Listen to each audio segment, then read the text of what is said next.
Duarte if he thinks it's strange, but Duarte didn't see anything.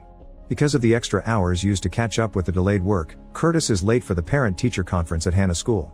He's also covered in mud because he couldn't shower.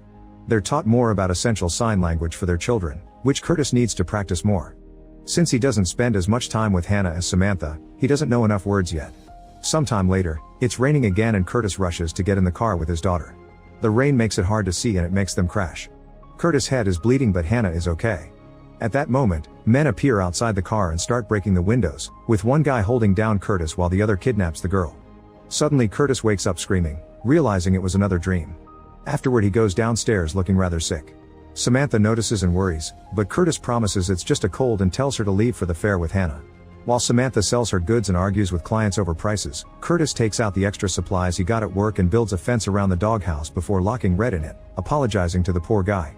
Now he should work on cleaning the trash, but he's distracted by a door that leads to a storm shelter. Curtis searches for the key in an old jar and manages to open it, then he goes down there to consider a new idea. Later in the evening, Samantha puts the money she made in the fair with their vacation savings. She asks Curtis why Red is kept outside now, but Curtis just offers a vague answer. Samantha tries again yet Curtis ignores her to listen to the news, where they're talking about a gas leak that affected a small family. This feeds Curtis' paranoia. The next day, Curtis finds Hannah looking at the storm through the window. When he comes closer, he's startled to see a man standing outside looking at them. Curtis immediately takes Hannah in his arms and runs to hide as the man starts trying to open the door. Suddenly the whole building begins shaking and every object in the living room levitates as Curtis has trouble breathing. Then everything falls and Curtis gasps as he wakes up from another nightmare.